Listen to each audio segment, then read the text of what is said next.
11वां अध्याय। इंद्र का कोप और श्री कृष्ण का गोवर्धन धारण।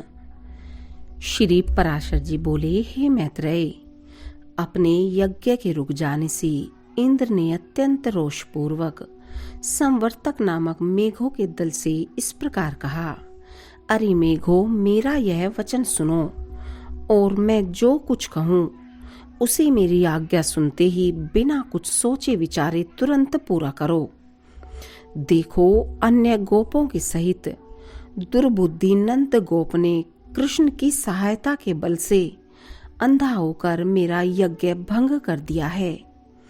अतः जो उनकी परम जीविका और उनके गोपत्व का कारण है, उन गौओं को तुम मेरी आज्ञा से वर्षा और वायु के द्वारा पीड़ित कर दो।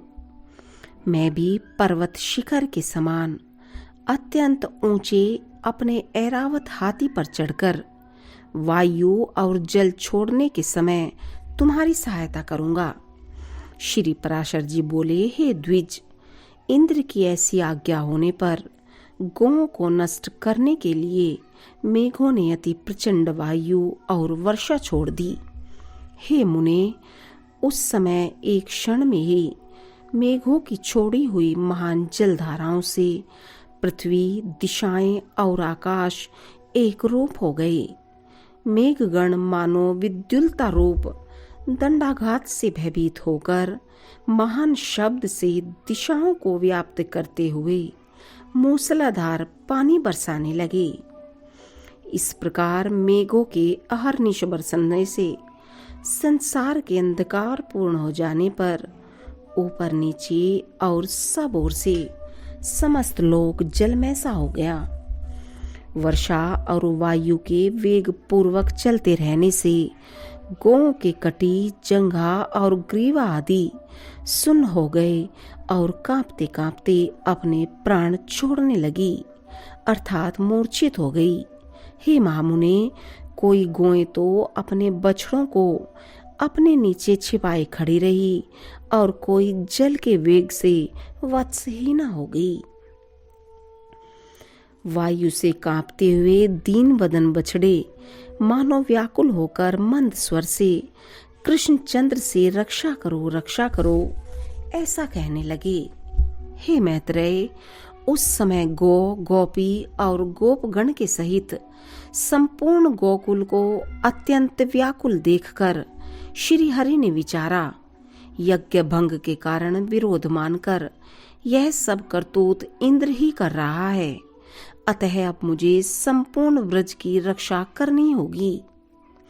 अब मैं धैर्य पूर्वक बड़ी बड़ी शिलाओं से घनीभूत इस पर्वत को उखाड़कर इसे एक बड़े छत्र के समान ब्रज के ऊपर धारण करूंगा। श्री पराशर जी बोले, श्री कृष्णचंद्र ने ऐसा विचार कर गोवर्धन पर्वत को उखाड़ लिया और उसे लीला से ही अपने एक हाथ पर उठा लिया।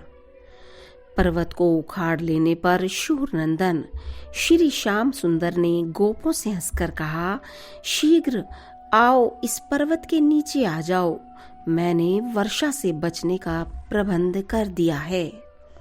यहाँ वायुहीन स्थानों में आकर सुखपूर्वक बैठ जाओ, निर्भय होकर प्रवेश करो, पर्वत के गिरने आदि का भय मत करो। श्री कृष्णचंद्र के ऐसा कहने पर जल की धाराओं से पीड़ित गोप और गोपी अपने बर्तन भांडों को छकड़ों में रखकर गौओं के साथ पर्वत के नीचे चले गए। ब्रजवासियों द्वारा हर्ष और विस्मय पूर्वक टकटकी लगाकर देखे जाते हुए श्री कृष्णचंद्र भी गिरिराज को अत्यंत निश्चलता पूर्वक धारण किए रहे।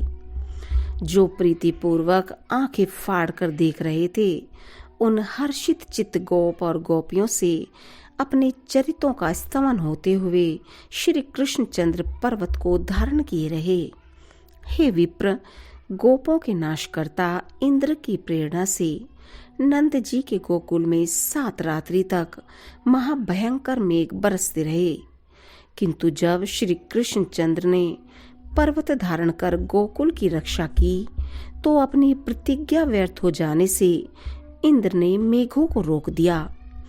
आकाश के मेघहीन हो जाने से, इंद्र की प्रतिज्ञा भंग हो जाने पर समस्त गोकुलवासी वहां से निकलकर प्रसन्नतापूर्वक फिर अपने अपने स्थानों पर आ गए और कृष्णचंद्र ने भी उन ब्रजवासियों के विस्मय पूर्वक देखते देखते गिरिराज गोवर्धन को अपने स्थान पर रख दिया।